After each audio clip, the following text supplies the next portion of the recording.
আমি যে দেয়াল লিখনের কথা বুলুদা আপনি বলছেন, আমি এইখানে আমার শেষ প্রশ্ন করব আপনাকে। আপনি একটু আগেই বললেন যে আপনাকে সাইট করে দেয়া হলো, কোট আনকোট, আপনাকে দলের মধ্যে ব্রাত্য করে দেয়া হলো, অথচ ঠিক উল্টো দিকে আপনি সেই নিয়ে কোনো ক্ষোভ বিক্ষোভ প্রকাশ্যে বলেননি।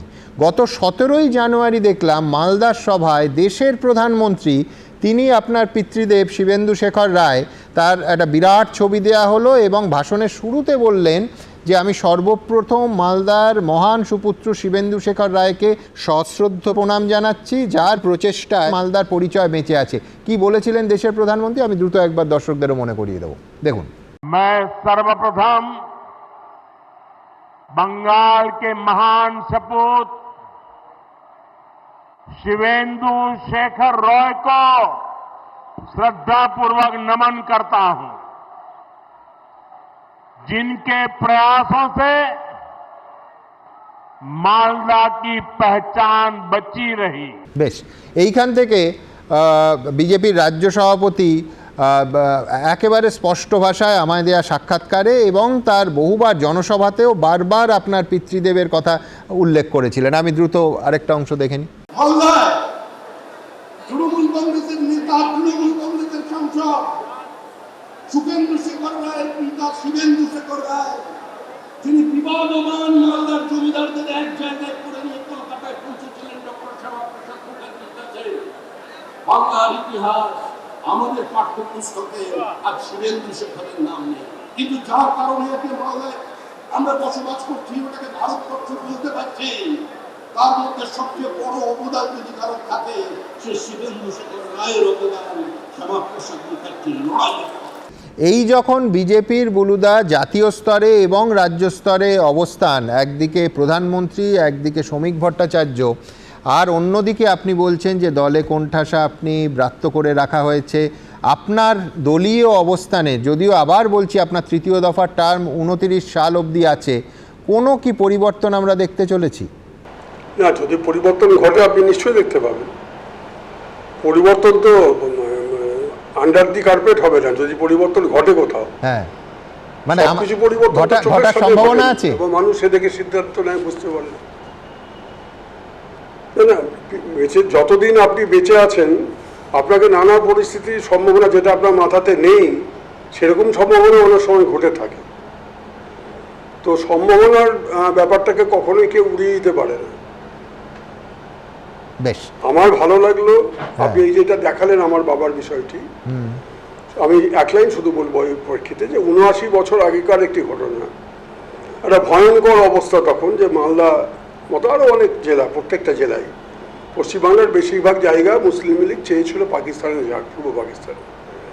আমার বাবা বাউন্ডারি কমিশনে লড়াই করেছিলেন, অ্যাপিয়ার করেছেন ডক্টর মুখার্জির নির্দেশে এবং এনসি চ্যাটার্জির সাথে। এই স্বীকৃতিটা কোনো বাংলার কোনো ইতিহাসে কোথাও লেখা নেই। একমাত্র নর্থ বেঙ্গল ইউনিভার্সিটির একজন প্রফেসর, তিনি তার একটা রিসার্চ পেপারে বিস্তৃতভাবে এটা আলোচনা করেছেন তখনকার পরিস্থিতি এবং কারা কারা কী নেতৃত্ব দিয়েছিলেন। 79 বছর বাদে ভারতবর্ষের প্রধানমন্ত্রী মালদার মাটিতে দাঁড়িয়ে আমার বাবাকে শ্রদ্ধা জানাচ্ছেন এর জন্য, এটা একজন সন্তান হিসেবে তো আমার কাছে খুব গর্বের বিষয়। পাশাপাশি দুঃখের এটাও যে পশ্চিমবাংলার কোনো মুখ্যমন্ত্রী বা ভারতবর্ষের অন্য কোনো প্রধানমন্ত্রী, তারাও গেছেন মালদাতে বহুবার, কিন্তু কখনোই কথাটা তারা বক্তৃতাতে বলেননি। এটা আমাকে বিশেষভাবে, আমাকে এবং শ্রমিক ভট্টাচার্য যে রাজ্যসভাতে আমার উপস্থিতিতে এই একই প্রসঙ্গ তুলেছেন, সেদিকটা আমি কৃতজ্ঞ তাদের কাছে, নিশ্চিতভাবে কৃতজ্ঞ। অনেক ধন্যবাদ সুখেন্দুদা। আমি আলোচনায় আসবো একেবারে শেষ যেখান থেকে শুরু করেছিলাম। শুভময়দা, আপনি মাইক্রো ছেড়ে ম্যাক্রোতে চলে গেছিলেন, আমি আবার আপনাকে ম্যাক্রো ছেড়ে মাইক্রোতে নিয়ে আসতে চাইছি, যে এই যে ছোট ছোট কৃতজ্ঞতা বোধ, এটা অনেক সময় বড় রাজনীতির নানা দরজা খুলে দেয়, এ কিন্তু ইতিহাস বলছে। একেবারে সুমনবাবু, মানে খুব ছোট্ট ছোট্ট কিছু জিনিস আর কি। যেমন যদি আপনি মুসোলিনির জীবন দেখেন, তিনি মোটামুটি একটা বামপন্থী ভাবনায় খবরের কাগজ বানাচ্ছেন, তার মধ্যে একটা প্রথম বিশ্বযুদ্ধের পরিস্থিতির সৃষ্টি হলো, মুসোলিনি আস্তে আস্তে দক্ষিণ পন্থার দিকে চলে গেলেন। এবার ওই যুদ্ধটা হওয়ার কারণও হয়তো কোথাও একটা কোনো প্রজাপতি ডানা নেড়েছিল, সেই জন্যে প্রথম বিশ্বযুদ্ধ শুরু হয়েছিল। এভাবেই তো ইতিহাস তার আলোচনাগুলো হয়। ফলে এইখানে এই যে প্রশংসা, এটা যেমন তৃণমূল কংগ্রেস থেকে অন্য কোনো দলে যাওয়ার একটা রাস্তা হিসেবে ব্যবহৃত হতে পারে, সেই রকম দলের প্রতি ক্ষোভ থেকে হতে পারে। এবং এই যাওয়াটাই তো খুব যে অপরাধ আছে এমন নয়। ভারতবর্ষের যে সংসদীয় গণতন্ত্র, তাতে আজকে আপনি যদি বিজেপির বহু নেতাকে দেখেন যারা কংগ্রেস থেকে এসেছেন, আমরা বিভিন্ন সময় বিষয়গুলোকে নিয়ে অনেক সময় মজা করি, দলবদল নিয়ে আলোচনা করি, একদম এক একটা রাজ্যে নেতৃত্ব দিচ্ছেন একেবারে শীর্ষ থেকে। একেবারেই। ফলে এই জায়গায় দাঁড়িয়ে পশ্চিমবঙ্গের রাজনীতিতে একটাই মুশকিল, সেটা হচ্ছে বিজেপির কিন্তু লোকসভায় তৃণমূলের 29 আছে, তার থেকে 2/3 নিয়ে 20 যদি বেরিয়ে যান, বিজেপির একটা লক্ষ্য আছে এক দেশ এক ভোট, এবং একই সঙ্গে আমাদের প্রায় 800 মতন লোকসভার সিট করা তাদের উদ্দেশ্য এটা। ফলে তারা খুব তাড়াতাড়ি যদি 2/3 করে নিতে পারেন, তাহলে সেই জায়গায় এই 20টা অবশ্যই একটা সুবিধা দেবে। বিধানসভায় ওনাদের আর দরকার নেই, কিন্তু ওনাদের দরকার আছে। দরকার হচ্ছে সামনের যে মিউনিসিপ্যাল ইলেকশন, 120-21টা মিউনিসিপ্যালিটি গুণ করে দেখবেন 4 থেকে 5 হাজার কাউন্সিলর পদে লড়াইয়ের লোক লাগবে। হয়তো বিজেপির লোক আছে, কিন্তু এই সময় যাদের অভিজ্ঞতা আছে, তৃণমূল তো মোটামুটি সবই দখল করে নিয়েছিল। এমনকি 2019 নির্বাচন যদি দেখেন লোকসভা ভোটের হিসেবে বিপুলভাবে জিতে গেছিল বিজেপি সেই সময়, প্রায় 80টার মতো 120টার মধ্যে তারা সেই হিসেবে মিউনিসিপ্যালিটিতে আসতো। সেখান থেকে তো আজকে যে আইপ্যাকের নিন্দে করা হচ্ছে, তারাই তো ম্যানেজ ট্যানেজ করে আবার সব তৃণমূলকে জিতিয়েছিল, অন্য লোক ভোট দিতে পারেনি, তখন কিন্তু তৃণমূলের লোকরা এই কথাগুলো বলেনি। ফলে আজকের দিনে তাদের মধ্যে একটা বড় অংশ যদি বিজেপির প্রয়োজন লাগে, যে তারা যদি সত্যি কাউন্সিলর না পান, 4000-5000 মানুষ কম নয় যারা নেতৃত্ব দেবেন, যারা চালাবেন একটা কাউন্সিলর হিসেবে, সেই জায়গাটিতেও কিন্তু একটা প্রয়োজনীয়তা আসতেই পারে। এবং এমপি, রাজ্যসভা এমপি ভীষণ, এমপি অন্তত লোকসভায় বিজেপির এই মুহূর্তে প্রচণ্ড দরকার এই 2/3 জন্যে। এবং তৃণমূলের 20 কবে হচ্ছে, 29-এর মধ্যে তৃণমূলের 20 কবে বিজেপিতে যাচ্ছেন, এটা কিন্তু রাজনীতির একটা অত্যন্ত গুরুত্বপূর্ণ প্রশ্ন। বেশ, আমি অরূপ স্বরূপের কাছে আসবো, তার আগে অবশ্যই সায়ন্তন বসুর কাছে আসতে হবে। যে বিভিন্ন ধরনের একেবারে পরস্পর বিরোধী মতামত তো পাওয়া যাচ্ছে। কেউ বলছেন তৃণমূলকে আসতে দেওয়া যাবে না, কেউ বলছেন বিজেপির তৃণমূলীকরণ হবে না, আবার পাশাপাশি ভালো তৃণমূল এবং খারাপ তৃণমূল, ভালো তৃণমূলের জন্য বিজেপির দরজা খোলা, এই রকম ইঙ্গিত খোদ শ্রমিক ভট্টাচার্য দিচ্ছেন। আবার তার আগে ইঙ্গিত পেয়েছিলাম যে আগামী 3 মাস নয়, তারপরে আমরা ভেবে দেখব, অর্থাৎ 3 মাস বা সময়সীমার কথা জানা যাচ্ছে। এই মুহূর্তে বিজেপির অবস্থানটা কি? সব থেকে গুরুত্বপূর্ণ প্রশ্ন এটা। দেখুন, বিজেপির অবস্থান যা রাজ্য সভাপতি বলেছেন, প্রথম কথা হচ্ছে পার্টির তৃণমূলীকরণ হবে না। তৃণমূল কংগ্রেস থেকে যে সমস্ত হারমাদ বলুন, সমাজবিরোধী বলুন, তৎকাল বিজেপি হওয়ার চেষ্টা করেছেন 4 তারিখ, তাদেরকে বিজেপি পার্টিতে কোনো স্থান নেই। এটা নিয়ে কোনো দ্বিমত পার্টির মধ্যে নেই, সাংবাদিকদের মধ্যেও আমি আশা করি নেই। দ্বিতীয়, আপনার 30 হাতের মধ্যে যে দুজন বসে আছে, তাদের ভালো তৃণমূল মনে হচ্ছে না খারাপ তৃণমূল? না, অরূপ চক্রবর্তী অবশ্যই খুব ভালো মানুষ, আমার সঙ্গে দীর্ঘদিনের আমার বন্ধু সম। সুরানন্দবাবুও কাউন্সিলর হিসেবে দীর্ঘ সময় জিতে এসছেন। সমস্যা যেটা হচ্ছে সেটা হচ্ছে চৈতন্য হয়েছে অনেক পরে। একটু আগে যদি চৈতন্য হতো, পশ্চিমবঙ্গটা রসাতল থেকে বেঁচে যেত, রসাতলে যাওয়ার থেকে। অরূপদা যদি এই কথাগুলো লাস্ট যুক্তিতর্ক আমার সঙ্গে যাতে দেখা হয়েছিল তাতে যদি একটু বলতেন, তাহলে মনে হয় পশ্চিমবঙ্গটা রসাতলে যাওয়ার হাত থেকে আরও কয়েকদিন আগে একটু কম রসাতলে যেত। আর যদি 5 বছর আগে বলতেন তাহলে আরো ভালো হতো। চৈতন্য হলে আর কি করে সেই অমোঘ বাক্য বন্ধ হবে? তোদের চৈতন্য হোক, সবার চৈতন্য হয়ে গেলে আমরা দেখেছি যখন কেউ ক্ষমতায় না থাকে তখন তারা পরম বৈষ্ণব হয়ে যান, চৈতন্যদেব হয়ে যান।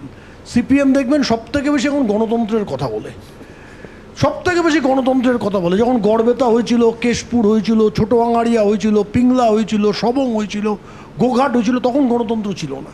2011 সালের পর থেকে সিপিএম সব থেকে বেশি গণতন্ত্রের কথা বলে।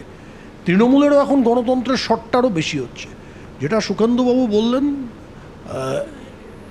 আমার খুব খুশি হব। আমি জানি না, আমার ভুল হতে পারে, ভুল হলে আমি প্রথমে ওনার থেকে মার্জনা চেয়ে নিচ্ছি। আমি ডক্টর শ্যামাপ্রসাদ মুখার্জির স্মৃতির উদ্দেশ্যে তর্পণ শ্রদ্ধা নিবেদন করি দীর্ঘ সময় ধরে। আমি কোনোদিনও কিন্তু সুখেন্দুবাবুকে দেখিনি, কিন্তু সুখেন্দুবাবুর পিতার নাম আমরা ছোটোবেলা থেকে জানি, যে ডক্টর শ্যামাপ্রসাদ মুখার্জির একজন যোগ্য সহযোগী ছিলেন। মালদা জেলাকে ভারতবর্ষে রাখার পেছনে ওনার বিশাল বড় অবদান ছিল, তা নিয়ে কোনো সন্দেহ নেই। কিন্তু নির্বাচনের প্রাক্কালে এবং নির্বাচনের পরে এটা নিয়ে যত আলোচনা হচ্ছে, এই আলোচনাটা যদি আজ থেকে 10 বছর আগে হতো, 5 বছর আগে হতো, তাহলে কিন্তু মানুষ আরও বেশি করে জানতে পারতো এই বিষয়টা। কাজেই অনেকের বোধোদয় হয়েছে পরে, এটা খুব ভালো কথা। Late is better than never, ইংরাজিতে যে প্রবাদ আছে, সেই প্রবাদকে মনে রেখে আমি মনে করি বোধোদয়কে স্বাগত জানাতে চাই। বেশ, কিন্তু বিলম্বিত বোধোদয়। অরূপ, না, আমি যেহেতু শুভময়দা এই প্রসঙ্গে শুরু করেছিলেন, শুভময়দা সম্ভবত চন্দ্রবিন্দুর একটা গান দিয়ে, আমার আরেকজনের একটা গানের লাইন মনে পড়লো, যেটা আপনার আর এই সায়ন্তন বাবুর দুজনের মতকেই রিফ্লেক্ট করে। সুমনের একটা গানের লাইন, জানলার কাছে বাতাস ধাক্কা দিচ্ছে, গানটা একটা লাইন ছিল, রাস্তার নাম পাল্টায় একদিন, ধারা বদলায় মাও সেতুংয়ের চিন, মনে থাকবে আপনার নিশ্চয়ই। কিন্তু তার বাইরে আমার আরেকটা জিনিস মনে পড়ছে, আমি যদিও সুমন একটা চ্যানেলের সঞ্চালক, একটা চ্যানেলে বসে আরেকটা চ্যানেলের নাম করা উচিত না, কিন্তু তবু ন্যাশনাল চ্যানেল বলে আমি বলছি, এনডিটিভির অন্যতম অ্যাঙ্কার ছিলেন রবিশ কুমার। মানে একটা চ্যানেল ছাড়লে আরেকটা চ্যানেলে তো নাও যেতে হতে পারে, ইউটিউব জার্নালিস্ট হয়েও তো থাকা যায়। কেউ কেউ যদি, আমরা যদি এই আকালেও স্বপ্ন দেখি, কারোর তো তাতে কিছু অসুবিধা হওয়ার কথা নয়। আমি বলছি না আগামী দিন কি হবে, সেটা সময়ের হাতেই ছেড়ে দেওয়া যাক না। আগে থেকে এত স্পেকুলেশন, এত ফ্রেন্ড রিকোয়েস্ট এর বাইরে গিয়েও আমরা মনে হয় আপাতত সেটা সময়ের হাতে ছেড়ে দিই। একটাই কথা, আমরা তো ভবিষ্যৎ দর্শনটা একটা চেষ্টা করি, এটা বিজ্ঞানের নিয়ম আর কি। ফলে সেই জায়গায় দাঁড়িয়ে মানে এই আকালে কালকে কোন স্বপ্নটা দেখবো, সেখানে অরূপবাবু একটা নতুন দল করবেন কিনা সেটাও আমাদের নজর থাকবে। ঠিক আছে, আমি স্বরূপের কাছে জাস্ট এই সম্ভাবনাটা নিয়ে বলি যে একজন বড় চেয়ারম্যান, এতদিনের নেতা, যার সঙ্গে সমর্থক লোকজন সব আছে, সব থেকে বড় কথা 15 বছরের রাজ্য শাসন করা শাসক দলে তার 4 হাত দূর থেকে যদি সুপারি কিলার এসে তার দিকে রিভলভার তাক করে এবং তারপরে দেখা যায় যে মূল অভিযুক্ত জামিনে বেরিয়ে যাচ্ছে, একজন প্রাইভেট ইন্ডিভিজুয়াল যার পেছনে কোনো বড় দল নেই, মানে অরূপ যে সম্ভাবনাটার জল্পনাটা ভাসিয়ে দিল, তো সে তো ক্ষেত্রে মানে আমি বলছি প্রাণ সংশয়ের সম্ভাবনা বা বিপদে পড়ার সম্ভাবনা স্বরূপ আরও বাড়বে। সেই ঝুঁকি কি স্বরূপ ঘোষ নিতে পারবে? সে তো সুমন, আমি যখন বড় চেয়ারম্যান ছিলাম, দলের সম্পাদক ছিলাম, তখনও আমার উপর হয়েছিল। এসব নিয়ে ভাবলে তো আর রাজনীতি করতে পারবো না। কিন্তু আমি একটা কথা বলি, খুব সরলীকরণ করা হচ্ছে ব্যাপারটা। আমরা কিন্তু, আমার কথা বলি, আমি কিন্তু এখনো তৃণমূল কংগ্রেসের কর্মী। এটা ধরে নেওয়ার কোনো কারণ নেই যে আমি বড় চেয়ারম্যান থেকে পদত্যাগ করেছি বলে আমি তৃণমূল থেকে সরে গেছি। যতক্ষণ না দল আমায় তাড়াচ্ছে ততক্ষণ কিন্তু আমি তৃণমূল কংগ্রেসের কর্মী আছি এবং তৃণমূল কংগ্রেসের প্রতি লয়াল থাকব। আগামী দিনে কি হবে না হবে সে তো সময়ের উপর ছেড়ে দিন। আমি তো রাজনীতি ছেড়েও দিতে পারি। আমার সামনে তো অন্য কোনো প্ল্যাটফর্ম আসতে পারে। কেন ধরে নেওয়া হচ্ছে যে একটা জায়গা থেকে আমি আরেকটা জায়গাতেই শিফট করব? এটা আমার মনে হচ্ছে সরলীকরণ করা হচ্ছে। এবং আমরা যে বললাম আমরা আবেগ দিয়ে রাজনীতি করেছি, এখান থেকে রাজনীতি করেছি, আমরা কোনোদিন এখান থেকে রাজনীতি করিনি এবং তার জন্য অনেক ফল ভুগতে হয়েছে। এবং এটা আজকে আমরা হয়তো বসে আলোচনা করছি, কিন্তু আমাদের জন্য খুব একটা ভালো দিন আজকে নয়। একটা 30 বছরের অ্যাটাচমেন্ট একটা দলের সঙ্গে, একটা ব্যক্তির সঙ্গে, তার বিরুদ্ধে কথা বলতে হচ্ছে, জিনিসটা আমরা স্বপ্নে কোনোদিন আমি ভাবিনি যে বলতে হবে, কিন্তু বলতে হচ্ছে কারণ বলার মতো পরিবেশ তৈরি হচ্ছে, নাহলে ঘরে আমার উত্তর দিতে হচ্ছে। এবং আজকে যে ঘটনা ঘটছে, সেই গুলিটা যদি বেরোতো তাহলে সবচেয়ে বেশি সাফার করতো আমার 2টো মেয়ে এবং আমার স্ত্রী। সুতরাং সেটা যখন আমরা পেরিয়ে এসেছি, আগামী দিনেও কিন্তু এখন আমার পিছনে কোনো রাজনৈতিক দল নাও দাঁড়াতে পারে, কিন্তু আমি মনে করি আমি একজন রাজনৈতিক কর্মী। যতক্ষণ আমি বাঁচবো আমার নিজের সত্তা নিয়ে আমি বাঁচবো এবং এই সত্তা নিয়েই রাজনীতি করেছি। তার মধ্যে দলের মধ্যে অনেক কন্ট্রাডিকশন হয়েছে। আমি প্রো হিন্দু, আমি হিন্দু ধর্মকে ভালোবাসি, আমার ধর্মকে আমি ভালোবাসি। হিন্দু ধর্মকে বলতে আমার নিজের ধর্মকে আমি ভালোবাসি। আমি জগন্নাথ মন্দির তৈরি করেছি এখানে, আপনারা সবাই জানেন। তার জন্য একটা অংশ আমাকে অনেক প্রশ্ন তুলেছে। আমি একটা মন্দিরে পুজো দিতে গেছিলাম, সেখানে 2020 সালে গেরুয়া পরে আমাকে একটা ছবি ফেসবুকে আমার বন্ধু পোস্ট করেছিল, তার জন্য আমাকে জবাবদিহি করতে হয়েছিল 21 সালে। এবং গত 5 বছর ধরে দলের একটা অংশ আমাকে ক্রমাগত বিজেপির চর আখ্যা দিয়ে দিয়েছে দলের মধ্যে। তারপরেও আমি তৃণমূল কংগ্রেসটা করছি, বুক ফুলিয়ে করছি। এবং আমি গ্রাউন্ড লেভেলে কাজ করতে ভালোবাসি, আমি মানুষের সঙ্গে মিশে কাজ করতে ভালোবাসি। 107 নম্বর ওয়ার্ডে ছিলাম, এখন 108 নম্বর ওয়ার্ডে আছি। যতটা পেরেছি এই অঞ্চলের ডেভেলপমেন্ট করার চেষ্টা করেছি। আগামী দিনে ওটা ছেড়ে দেওয়া হোক না, যেটা হবে এটা খুব সরলীকরণ হয়ে যাচ্ছে যে একটা প্ল্যাটফর্ম থেকে যেহেতু আরেকটা রাজনৈতিক দল ক্ষমতায় এসছে, সেই প্ল্যাটফর্মের দিকে যাওয়াটা খুব সরলীকরণ করে দেওয়া হচ্ছে একদম। কিন্তু একটা আমি অরূপ স্বরূপ দুজনকেই জিজ্ঞেস করব, কন্ট্রাডিকশনের কথা তোমরা বলছো, একটা উদাহরণ দেখাতে পারবে যে নেত্রী বলেছেন আমি হারিনি, তোমরা দুজনে খোলা, অনেকেই বলছেন অবশ্য, কিন্তু প্রকাশ্যে খোলা গলায় বলছো যে হ্যাঁ হার স্বীকার করতে হবে, আমরা হেরেছি, ঠিক যেমন 21-এ জিতেছিলাম আমরা 26-এ হেরেছি। এইটা বলার পর কোনো একটা উদাহরণ দেখাতে পারবে যে এই ধরনের শার্প কন্ট্রাডিকশনের পর একজন নেতা তৃণমূল কংগ্রেসে থাকতে পেরেছে? তারপর আমি মেনে নেব সুমন, যে তোমরা প্রশ্নটা দুজনেই আমাদের তৃণমূলের এই জায়গায় যে দুর্ধর্ষ কেন কর্মী, আরো 20 বছর সুমন, থাকবে। প্রশ্নটা এই জায়গায় যে কেন আমি হেরে গেছি, কি কারণে হেরেছি, গায়ের জোরে হেরেছি, লুট করে হেরেছি, আমি এই প্রসঙ্গে ঢুকছি না, ছিনতাই করে নেওয়া হয়েছে এই প্রসঙ্গে ঢুকছি না। কিন্তু নির্বাচন কমিশন যখন নাকি জয়ী প্রার্থীকে সার্টিফিকেট দিয়ে ঘোষণা করে দিয়েছে যে 208টা আসনে বিরোধী 7টা আসনে বিরোধী রাজনৈতিক দল জয়ী হয়েছে, আমাকে সেটা আমার অপছন্দ হলেও আমাকে মেনে নিতে হবে।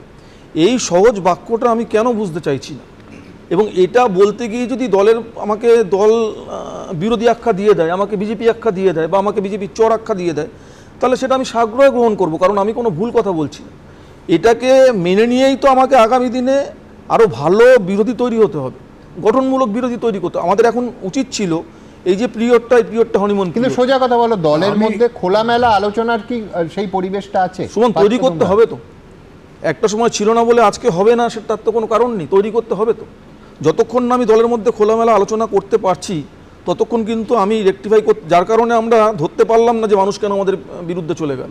দক্ষিণ কলকাতায় কেন হারলাম, বা মমতা বন্দ্যোপাধ্যায় নিজের ওয়ার্ডে নিজের বুথে কেন কি করে পিছিয়ে পড়লেন, এ নিয়ে আলোচনা হবে দলের মধ্যে খোলামেলা? আমি জানি না আলোচনা হবে, কিন্তু আমি যে অঞ্চলটায় আছি আমি তো প্রতি মুহূর্তে আজও বিশ্লেষণ করে চলছি যে এত কাজ করার সত্ত্বেও, মিছিল যখন করলাম 1000-2000 লোক আমাদের সঙ্গে মিছিলে হাঁটলো, তা সত্ত্বেও কেন আমরা হেরে গেলাম? আমি তো এখনো কারণ খোঁজার চেষ্টা করছি।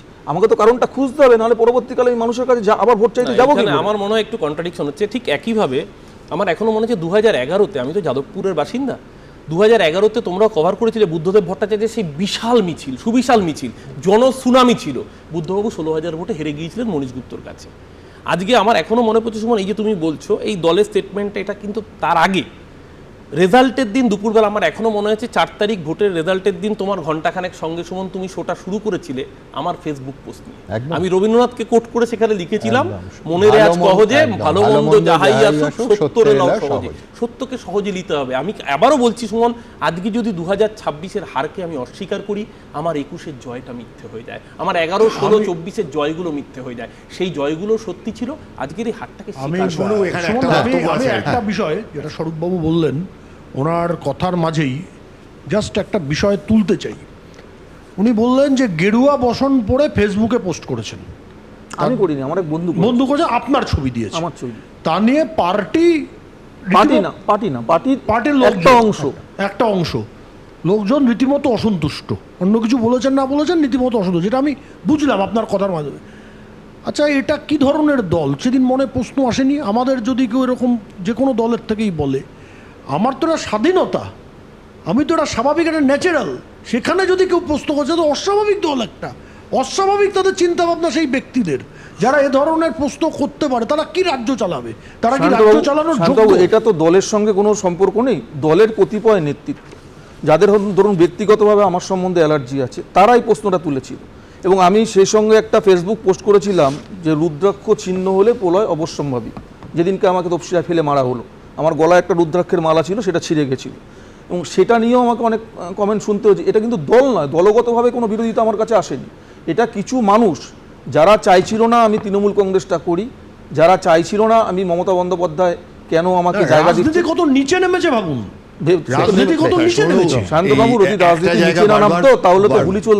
বারবার বলতে হবে, অরূপবাবু যেটা বারবার বলছেন যে এই হারটা না মেনে নিলে আগের জয়গুলো যে সত্যি বা ঠিকঠাক কি করে বলবো না, আগের জয়গুলো কিন্তু সবকটা সত্যি নয়। পঞ্চায়েত নির্বাচনের জয়গুলো সত্যি নয়, বলছি না, আমি বারবার বলছি 11, 16, 24 উপনির্বাচনে ভোট হয়েছিল, সেন্ট্রাল ইলেকশন কমিশন যে 5টা উপনির্বাচনে ভোট হয়েছিল অভয়াকাণ্ডের পর, তার জয়গুলো সত্যি নয়। এবং 2019-এর নির্বাচনের পর 2021 এবং 2024 নির্বাচন, 2024 নির্বাচনের নিয়েও অনেকগুলো প্রশ্ন আছে। 1, 2, আমার এই ঠান্ডায় মাথায় অক্সিজেন কম যাচ্ছে কিনা জানি না, কিন্তু আমি কোনো অতি সরলীকরণ করছি না, আমি একেবারে ব্যক্তি নিয়ে বলছি না, কিন্তু পশ্চিমবঙ্গে তৃণমূল থেকে যখন কেউ তার বিরুদ্ধে, তৃণমূলের বিরুদ্ধে কথা বলছেন বা তৃণমূল নিয়ে সমালোচনা করছেন বা আত্মসমালোচনা করছেন, তারপর যে তথ্য আমাদের কাছে আছে সেই তথ্যে তারা যে বিজেপিতে প্রচুর পরিমাণে গেছেন এই তথ্য কিন্তু আছে।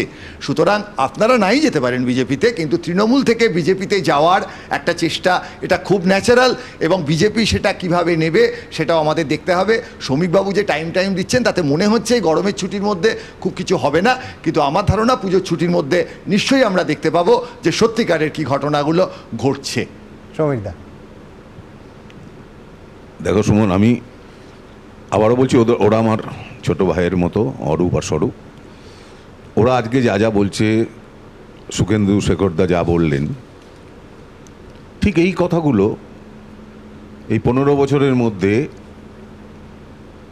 2011-তে যখন তৃণমূল সরকার আসলো, যখন পার্কস্ট্রিট কাণ্ড ঘটল, যখন কামদুনি কাণ্ড ঘটল, আমরা কলকাতার বেশ কিছু মানুষ, আমি বলছি না সবাই, হয়তো সবার মনে ছিল, কিন্তু আমরা এটা জনসমক্ষে দিনের পর দিন তুলে ধরেছি, এবং সত্যিকারের তখন আই ওপেনার ছিলাম আমরা। কেন? তার কারণটাও বলছি। অন্য রাজনৈতিক দলগুলো তখন বিলং করলেও ওরা পরিস্থিতির চাপে আন্ডারগ্রাউন্ডে ছিল, তারা মুখ খুলতে পারছিলেন না। আমরা তো দিনের পর দিন বলেছি, একদম ভাই পার্কস্ট্রিটের মহিলা কামদুনির মিছিলে শঙ্খবাবু নিজে নেতৃত্ব দিয়েছেন। আমি তুমি ছিলে? বলছি হ্যাঁ। সব দিনের পর দিন এবং বছরের পর বছর। তখন এরাই কিন্তু আবার, আমি অরূপকে সামনে রেখেই বলছি, এরাই ওগুলোকে ডিফেন্ড করেছে পার্টির তৃণমূলের হয়ে। তো অ্যাজ ইফ মনে হচ্ছিল আমরা ভুল বলছি, অরূপরা ঠিক বলছে। একটু আগে স্বরূপ বললো, একটু আগে স্বরূপ বললো আমরা না বুঝতে পারিনি, আমাদের তো যে আমাদের যে পাবলিক পছন্দ করছেন এটা আমরা বুঝতে পারি। কেন বুঝতে পারোনি ভাই? তুমি নিজে বলছো তোমার এতদিনের পলিটিক্যাল অভিজ্ঞতা, কেন বোঝোনি যে পাবলিক তোমাদের থেকে দূরে সরে গেছে? কেন তুমি বলছো যে আমাদের মিছিলে তখন দেখলাম 1000 লোক, তারপর দেখলাম কিছু নেই? আরে ওই 1000 লোক কারা বা 2000 লোক তোমরা জোর করে নিয়ে গেছো। সেটা রিক্সাওয়ালা থেকে হতে পারে, সেটা বিভিন্ন রকম দরিদ্র শ্রেণীর মানুষ। কোন ভদ্র শিক্ষিত সমাজের লোক তৃণমূল জেতার 5 বছর পরে এই তৃণমূল পার্টিটাতে যোগ দিয়েছে? কিছু দিয়েছে কারা? কিছু আছে কলেজের প্রফেসর, তারা কেন দিয়েছে?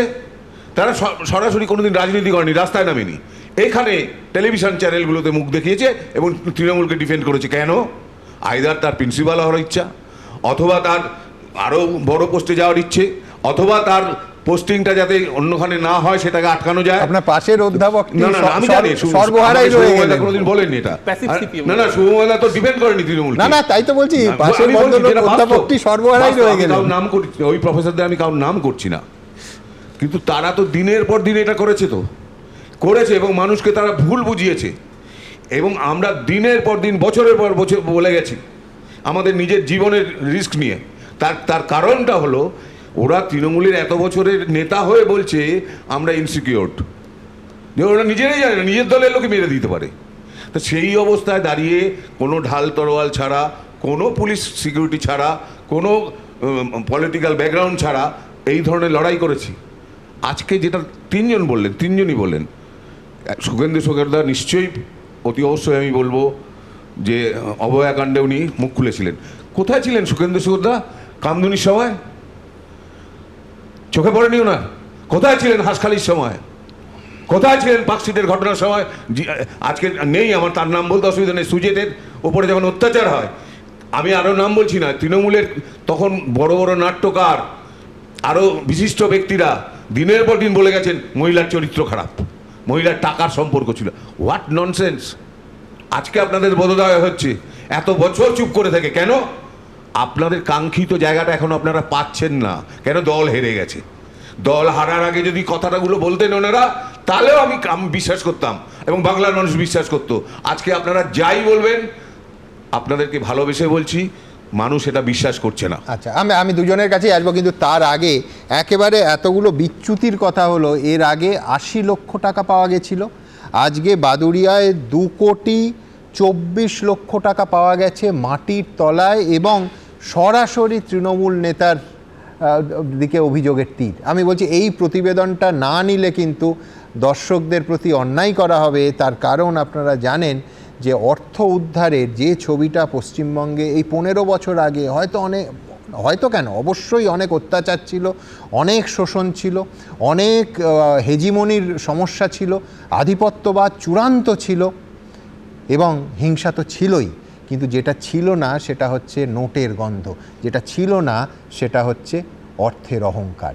সেই অর্থের অহংকার আজকে মাটি খুঁড়ে মাটি ফুঁড়ে কার্যত বেরোচ্ছে। এই ছবি না দেখালে কিন্তু ঘোরতর অন্যায় হবে। দেখুন,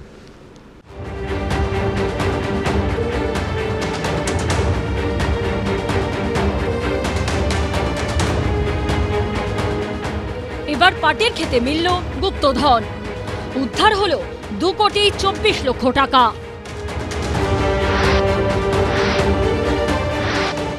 এলোমেলো হয়ে গেছে কাঁচা পাটগুলো, জমির মাটি এবড়ো খেবড়ো। দেখেই সন্দেহ হয় তদন্তকারীদের। হাত দিয়ে মাটি সরাতেই চক্ষু চড়ক গাছ। বেরিয়ে এলো একটার পর একটা টাকার বস্তা। বস্তাই শুধু নয়, মাটিতে পোতা হয়েছে ট্রলি ব্যাগও। তৃণমূল পরিচালিত উত্তর 24 পরগনার বাদুড়িয়া পুরসভার চেয়ারম্যান দীপঙ্কর ভট্টাচার্য গ্রেপ্তারি ও 80 লক্ষ টাকা উদ্ধারের পর শোরগোল পড়ে গেছিল। এবার তার সাগরেদের পাটক্ষেত থেকে মিলল টাকা ভর্তি বস্তা।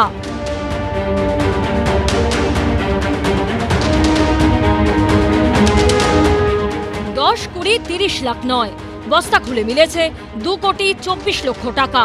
ধৃত পুর চেয়ারম্যান দীপঙ্কর ভট্টাচার্যের বাড়ি স্থানীয় পুরা এলাকায়। বাড়ির পাশে পুরসভার কম্পিউটার ট্রেনিং সেন্টার।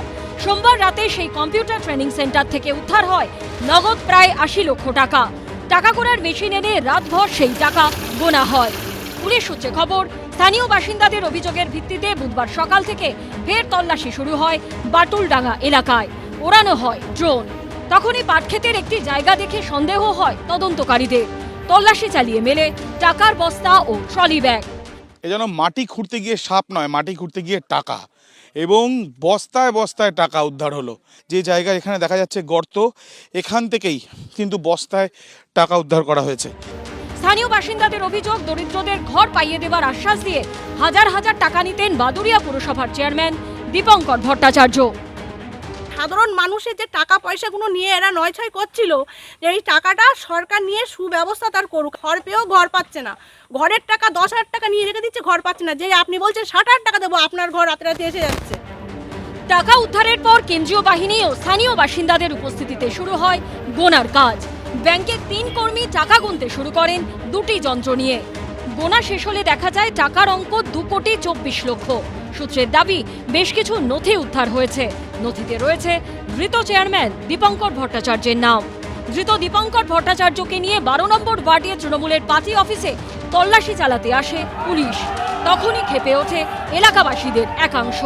ওঠে চোর চোর স্লোগান। এই সমস্ত টাকা সমস্ত পাবলিকের টাকা নেওয়া এবং সরকারি টাকা। ধৃত তৃণমূল নেতার 6 দিন পুলিশ হেফাজতের নির্দেশ দিয়েছে আদালত। গোটা বিষয়ের উপর নজর রাখছে কেন্দ্রীয় এজেন্সি ইডি। সমীরণ পাল ও আবিদ দত্তের রিপোর্ট, এবিপি আনন্দ, উত্তর 24 পরগনা। অর্থাৎ আবার জখের দোন সব মিলিয়ে দাঁড়ালো 3,04,00,000। ভাবা যায়? সৌরভবাবু, আজকে না উত্তর দমদম যে আমাদের বিধানসভা কেন্দ্র সৌরভ শিকদার, ওখানে উনি বারবার বলেছেন যেখানে পুকুর বোঝানো হয়েছে ইকুইভ্যালেন্ট তাদেরকে পুকুর খুঁড়তে হবে আবার। তা আজ আর তো অসুবিধাই নেই, তৃণমূল কংগ্রেস মাটির তলায় যে টাকা রেখে দিয়েছে, পশ্চিমবঙ্গের মানুষ এমনিতেই পুকুর খুঁড়ে দেবেন আর কি। না, আমি সমীরদার প্রশ্নটা শুনছিলাম যে সমীরদা বলছেন যে তৃণমূলের হয়ে যে অধ্যাপকরা আসতেন তারা কিছুর মানে বিনিময়ের প্রত্যাশায় আসতেন। তো বিজেপির হয়ে তো অনেক অধ্যাপক আসেন, মানে আমি বিমল শঙ্কর দাকে চিনি বা আরও অনেক অধ্যাপক যারা আসেন, তারা কিছুর প্রত্যাশায় আসেন কিনা সেটার উত্তর সময় দেবে বা সমীরদা দেবেন, সেটা প্রশ্ন নয়। দ্বিতীয় প্রশ্ন হচ্ছে, যেটা সমীরদা খুব স্পেসিফিক্যালি বলেছেন, আমি আবারও বলছি, এই মানে বাইনারির বাইরে গিয়েও একটা বৃহত্তর জগৎ আছে। তৃণমূল না মানেই বিজেপি হ্যাঁ তা নয়, তৃণমূল না মানেই কংগ্রেস বা সিপিএম নয়, তার বাইরেও একটা পার্সোনাল ইজ পলিটিক্যাল। প্রত্যেক মানুষ নিজের ব্যক্তি জীবনেও রাজনৈতিক হতে পারে, সেই স্পেসটাও যেন আমরা হারিয়ে না ফেলি। একদম অতি অবশ্যই ওর কথাটা উত্তর দিই। প্রথম কথা, আমি যাদের কথা বলেছি যে প্রফেসরদের কথা, তারা শাসক দলের হয়ে আসছে, মাইন্ড ইট। বিজেপির হয়ে যদি কেউ আসে, এক মিনিট, যখন যারা ক্ষমতায় থাকে না তাদের হয়ে যারা লড়াই করে তাদের কোনো আশা থাকে না। এক মিনিট, কিন্তু শাসক দলের হয়ে যারা লড়াই করতে আসে শাসক দলকে ডিফেন্ড করার জন্য তাদের ব্যক্তি স্বার্থ থাকে। আমি তো দ্বিতীয় বলছি, নম্বর, কেন্দ্রের দ্বিতীয়- স্ট্যান্ড। না, যেহেতু অরূপদা বিষয়টা তুললেন বিজেপির নাম করে, আমি আমি দায়িত্ব নিয়ে বিজেপির নাম বলছি। করে না, যেহেতু উনি বললেন আমি দায়িত্ব দিকটা নিয়ে জানতে বলছি, চাইছি। বিজেপি সেজে কোনো অধ্যাপক আমাদের কোনো স্টুডিওতে আসেন না, তারা বিজেপির নেতা, বিজেপির কর্মী। আমি যেমন এসেছি তারাও সেভাবে আসেন। সে তো আমাদের যে অধ্যাপক আছে প্রদীপ্ত তো আমাদের দলের অফিসিয়াল মুখপাত্র, এখনো পর্যন্ত দল যেহেতু আমাদেরকে তারাই। সমীরদা যাদের নাম বলছেন তারা তৃণমূল সেজে আসেন, কেউ কেউ অধ্যাপকের কেউ বাইরে। তৃণমূল সেজে আসে না, না, এখানে আমি আসে, যতটুকু নাম জানি নিয়ে তৃণমূল না, না, officially পাঠাচ্ছে, নাম বলে নিয়ে- এটা আমার নাম মনে নিয়ে- হয়। অফিসিয়ালি না, একদম একদম। যারা আনঅফিসিয়ালি তো অনেক আছে, তার থেকেও বড় কথা, আমি তো সমীরদার কথাটাকেও এক ধাপ এগিয়ে বলছি। তথাকথিত অনেক বুদ্ধিজীবী আছেন যাদের অনেক বাড়ি টাড়ি ইত্যাদি আছে, তারা তো কেউ বলেছেন যে মন্দির তৈরি করতে হবে আগের মুখ্যমন্ত্রীর নামে, মূর্তি পুজো করতে হবে আগের মুখ্যমন্ত্রীর নামে, এত বাড়িয়ে বাড়িয়ে তারা বলেছেন। তাদের মধ্যে কেউ কেউকে সিবিআই খুঁজেছে, কাউকে কাউকে ইডি খুঁজেছে, কারুর কারুর ফ্ল্যাট পাওয়া গেছে। এগুলো তো ঘটনা, এই ঘটনাগুলো অস্বীকার করবেন কি করে? শান্তবাবু, এই যখন কথাগুলো- লাস্ট একটা লাইন বলি, যখন শঙ্খ ঘোষকে অপমান করলো গরুচোর অনুব্রত মণ্ডল। অনুব্রত মণ্ডল, এই যারা বড় বড় তথাকথিত বুদ্ধিজীবী আছেন, কারোর মুখ থেকে কোনো প্রতিবাদ বেরিয়েছে কিনা আমি জানি না, এবিপির আর্কাইভে পাওয়া যাবে কিনা। আনন্দ। হ্যাঁ, স্বরূপ কিছু বলছিলেন। এরা আজকে কোথায় সুমন? আমাদের বক্তব্যটা এই জায়গায় যে এদের ভিড়েই তো আমরা হারিয়ে গেছিলাম। ঠিক।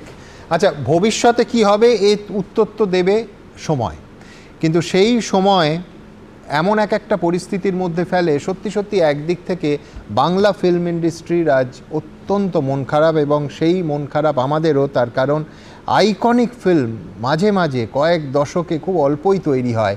নিঃসন্দেহে ভূতের ভবিষ্যৎ অনিক দত্তের সেই রকমই একটি ফিল্ম। আমার মনে আছে একেবারে একটা ব্যক্তিগত অনুষঙ্গ দিয়ে আজকে এই অনুষ্ঠান শেষ করব। সেই ব্যক্তিগত অনুষঙ্গ বলছে যে অনিক দত্তের চিত্রনাট্য এবং নির্দেশনায় এবিপি আনন্দে একটা ছোট্ট স্পুফ তৈরি হয়েছিল। সেরা বাঙালি অনুষ্ঠানের আগে 2012 সালে সেটা আমরা মানুষের সামনে স্টেজে দেখাই।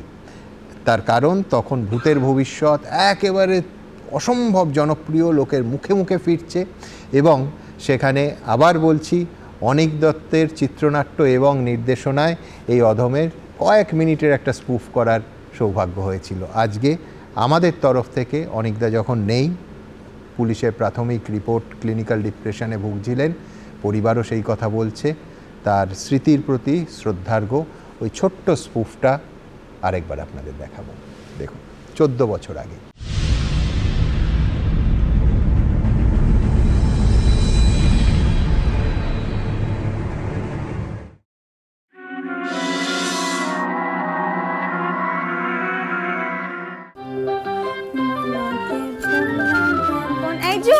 সে কি, এ কি বেশ? এখন তো আমার এটিই দেশ। ও, কথা বলছো কদলিওয়ালা স্টাইলে? কার মতো কথা কইব তাইলে? তাই সব ডায়লগে অন্তমিল। ও বেশ হয়ে গেছে। বলো তো কি মুশকিল। সুপারহিট ছবি, এফেক্ট তো একটা হবেই। ওরকম কত হিট ছবি তো আগে দিয়েছি বাপু, সে কবে। আচ্ছা, এর আগে এত প্রশংসা পেয়েছে তোমার অভিনয়? মনীষী রূপে পেয়েছে, তবে ভূতের পাটে নয়। এবার ফিগার 0 বানিয়ে ফেলো, এখন যে ট্রেনটা চালু। ম্যাগু ঠিক যেন খ্যাংরা কাটির উপর আলু। আচ্ছা, র্যামসে সাহেবের কাছে কেমন শেখা চলছে ইংরাজি? লাল মুখ নেই, সেটার মতলব ভালো না, ভারী পাজি। আচ্ছা, খাঁজা খাঁ আর ভূতনাথের মধ্যে কাকে তোমার পছন্দ? আমি তো দুটোকেই রাখি বসে, তেমনি করে গালমন্দ। আচ্ছা, এবার বলো তোমার মতে আজ কার হবে জিত? আমার বই সেরা বায়স্কোপ আমারই সেরা বাঙালি পাওয়া উচিত। এই, এটা একটু বাড়াবাড়ি হয়ে গেল নাকি? এত বড় অপমান! আমি আর এখানে তাকি? আমার নাম কদলিবালা দাসী, লোকে আমায় বলতো মরতে এসে গেছি। আর বলো না, এত লেট হয়ে গেছে না। হ্যাঁ কি? মানে তুমি? হ্যাঁ আমি। আরে জ্যাম এত, তোমার কি হয়েছে? আরে চলো, তো লেট হয়ে গেছে, কলকাতা ট্রাফিক। তাড়াতাড়ি এসো সুমন। তবে ওটা কে ছিল? এই স্বস্তিকা, তুমি ঠিক বলছো তো? আজকে কদলিওয়ালার কস্টিউমে তুমি ছিলে না? কদলিবালা? আহা কদলি, আমি তো ভেবেছিলাম আমি আজকে ওর গেটআপেই আসবো, কিন্তু সময় হলো না তো। তুমি এই প্রোগ্রামে আসার আগে কদলির বেশে আমাকে কোথায় দেখলে বলো তো? যাকে যাকে সেই রহস্যের পরে সমাধান হবে, আপাতত অনুষ্ঠানটা তো শুরু করি। নমস্কার, শুভ সন্ধ্যা। সায়েন্স সিটি অডিটোরিয়ামে আপনাদের সবাইকে স্বাগত।